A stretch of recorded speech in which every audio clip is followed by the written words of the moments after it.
Wanted to bring y'all a video on the Book of Mormon. It's another testament of Jesus Christ and the keystone of our religion, the Church of Jesus Christ of Latter-day Saints.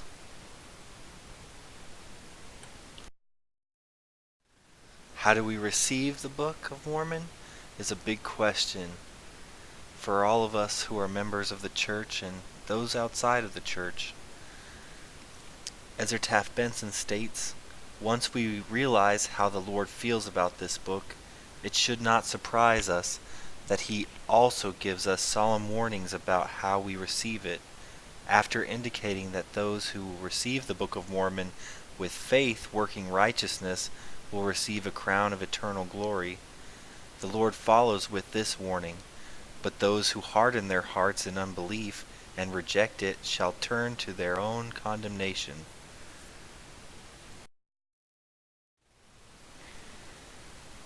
And some questions for us all. If the early saints were rebuked for treating the Book of Mormon lightly, are we under any less condemnation if we do the same? And this was a question given by Ezra Taft Benson, as well as this next one that follows. Do eternal consequences rest upon our response to this book, meaning the Book of Mormon? Yes, either to our blessing or our condemnation, and the references below. The promised blessings. Quoting Ezra Taft Benson again, "I feel certain that if in our homes parents will read from the Book of Mormon prayerfully and regularly, both by themselves and with their children, the spirit of that great book will come to permeate our homes and all who dwell therein. The spirit of reverence will increase, mutual respect and consideration for each other will grow, the spirit of contention will depart, parents will counsel their children in greater love and wisdom, children will be more responsive and submissive to the counsel of their parents, righteousness will increase, faith, hope, and charity. The pure love of Christ will abound in our homes and lives, bringing in their wake peace, joy, and happiness." And then this is a quote from Joseph Smith Jr. "I told the brethren that the Book of Mormon was the most correct of any book on earth and the keystone of our religion, and a man would get nearer to God by abiding by its precepts than by any other book." Those are some powerful promises. Peace, joy, greater love for each other, the gift of charity, faith, hope, all these things we are seeking for. A good reading of the Book of Mormon and a foundation of study in the Book of Mormon can lead us down the path to receive those blessings that we are searching for constantly. Some more of the blessings we can receive from constant and prayerful pondering and reading of the Book of Mormon. There is a power in the book which will begin to flow into your lives the moment you begin a serious study of the book. You will find greater power to resist temptation. You will find the power to avoid deception. You will find the power to stay on the straight and narrow path. The scriptures are called the words of life, and nowhere is that more true than it is of the Book of Mormon. When you begin to hunger and thirst after those words, you will find life in greater and greater abundance. That was Ezra Taft Benson.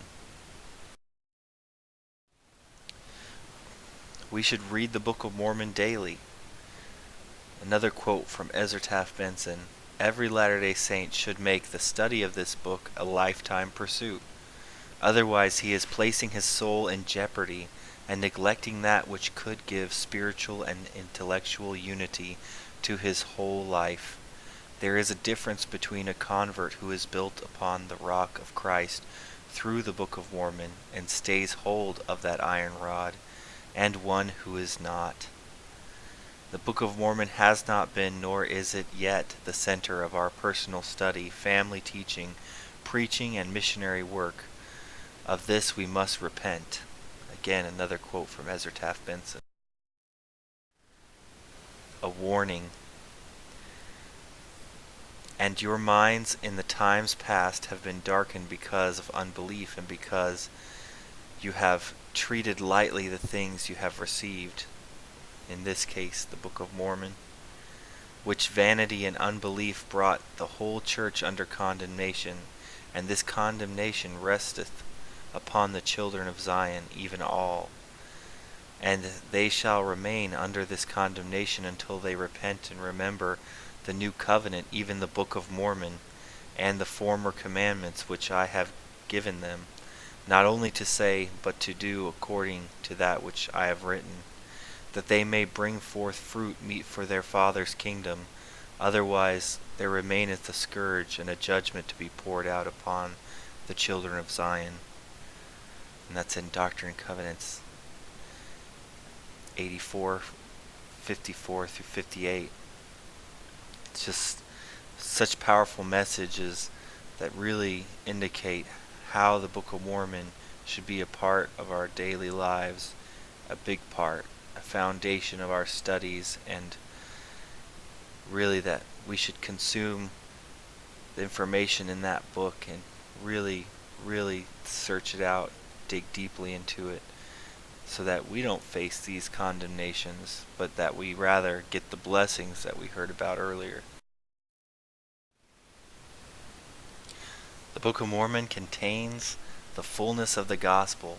As mentioned before, the Lord himself has stated that the Book of Mormon contains the fullness of the gospel of Jesus Christ. That does not mean it contains every teaching, every doctrine ever revealed. Rather, it means that the Book of Mormon, we will find that in the Book of Mormon we will find the fullness of those doctrines required for our salvation. That's Ezra Taft Benson. If we would avoid adopting the evils of the world, we must pursue a course which will daily feed our minds and call them back to the things of the Spirit. I know of no better way to do this than by reading the Book of Mormon. Ezra Taft Benson. It is also said to be the best missionary tool. This is a quote. This is actually President Romney's, what he said, being quoted by Ezra Taft Benson in a general conference talk. He declared that the Book of Mormon was the most effective piece of missionary literature we have. He quoted the Doctrine and Covenants, which states that the Book of Mormon and the Holy Scriptures are given of me for your instruction, and that the elders, priests, and teachers of this church shall teach the principles of my gospel, which are in the Bible and the Book of Mormon.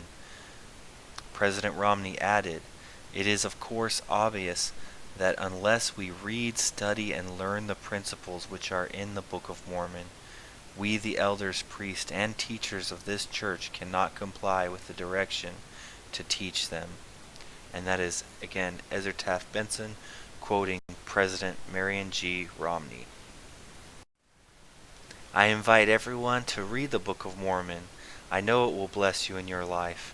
I know that it is the pathway to gaining the knowledge about the gospel, the things that Christ really wants us to know. Make this wonderful gift, the Book of Mormon, a part of your daily life. Study it, ponder it, memorize it, apply it, share it, and rejoice in it.